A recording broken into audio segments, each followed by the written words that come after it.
através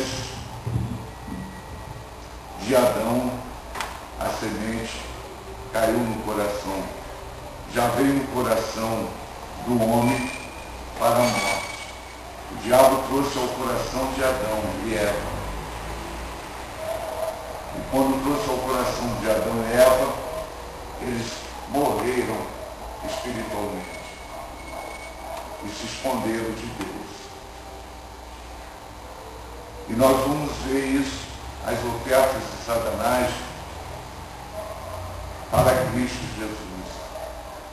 Quando ele traz também as mesmas ofertas, a concupiscência da carne, a concupiscência dos olhos e a soberba da vida. Ele traz essas ofertas para Jesus. Quando ele veio a Eva, ela sentiu desejo de ter da carne, dos olhos e árvore que dá conhecimento, soberba da vida. Então, quando ele veio a Jesus, aqui em Mateus 4, vamos dar uma olhada. Ele fez as ofertas ao Senhor Jesus. E são as mesmas ofertas que ele faz para a igreja do Senhor todos os dias, todas as horas. E nós temos que estar atentos para essas ofertas. Porque agora, como nova criatura, nós temos que andar com Cristo. E só vai ser bênção para a nossa vida aquilo que vem das mãos de Cristo para nós. As ofertas são muitas nesse mundo. E nós precisamos vigiar. Jesus disse, vigia e ora, porque o vosso adversário, o diabo, anda rugindo, como se fosse um leão querendo pegar a presa. Jesus está nos avisando a igreja. E nós precisamos orar e vigiar. Ao mesmo tempo que você ora, você vigia. Ao mesmo tempo que você vigia, você tem que orar. Tem que caminhar junto essas duas coisas. Porque Salomão, o homem mais cheio do Espírito, e a Bíblia faz menção que antes e depois não teve nascido de mulher, como Salomão cheio do Espírito. E ele foi levado pelo seu coração a queimar incenso a Deus, entre aspas, aos deuses das suas esposas. E ele sabia que Deus não aceitava isso. Ainda fez lá as casas para eles, o templo deles lá. E isso entristeceu a Deus. Salomão, quando a rainha de Sabá foi lá para ver os feitos dele, que ouviu falar, quando chegou lá no palácio, ela disse, quando ela chegou, ela disse, é pouco do que falam dele, é pouco. Imagine como ela ficou maravilhada ao chegar lá e ver a sabedoria daquele homem em que Deus deu ciência para ele também, sabedoria, conhecimento, ciência para criar as coisas. Ela ficou maravilhada. Isso é pouco o que diz. E esse homem chega um certo tempo, depois de ter uma intimidade, escrever livros, ser inspirado em louvores, na verdade, ele deixou, no seu final, a desejar. Mas isso é para mostrar que perfeito só Jesus. O homem não é perfeito. O ser humano, ele continua o mesmo quando vem lá de Adão. E nós temos falado que nosso Deus é o mesmo, o homem é o mesmo, o pecado é o mesmo. Só há mudança em nós nascendo para Cristo. E mesmo assim, como Salomão era do Senhor, mas ele veio para mostrar que só tem um perfeito, o Senhor Jesus Cristo. Nele que nós temos que estar voltados os nossos olhos para Ele, porque Ele é a luz do mundo. É Ele que nos dá vitória.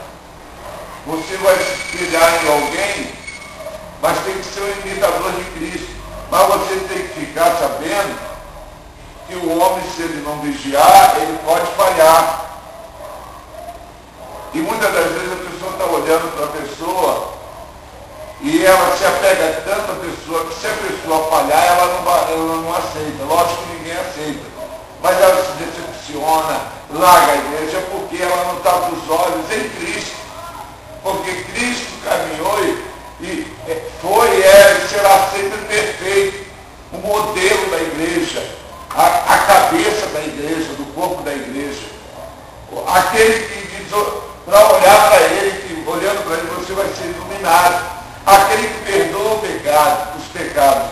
Não é o homem que perdoa o pecado, o homem só ensina a palavra, mas ele foi remido, ele agora é um salvo em Cristo. Mas as pessoas olham, sejam meus imitadores, como eu sou de Cristo.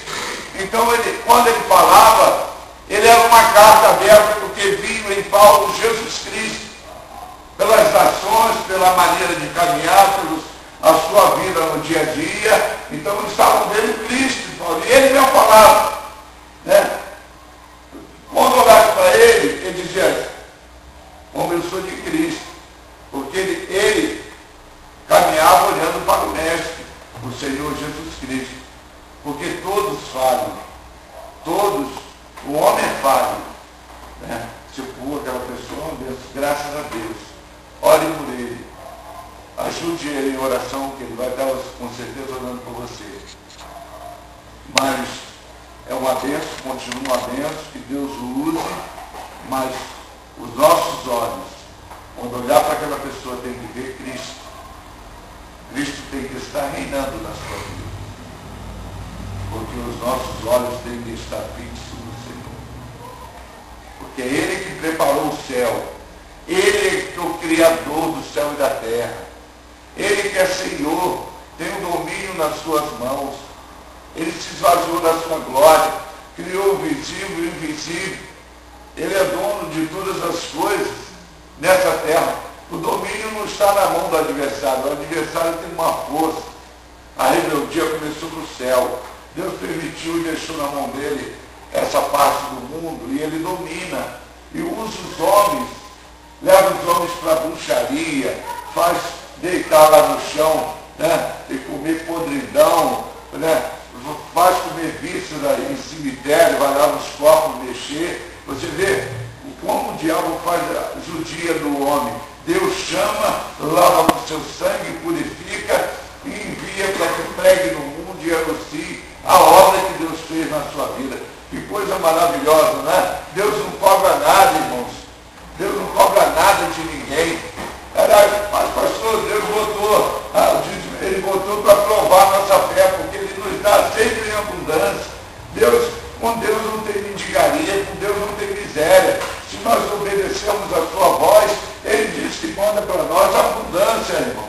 Ele manda para nós a bênção. Então Deus quer nos abençoar.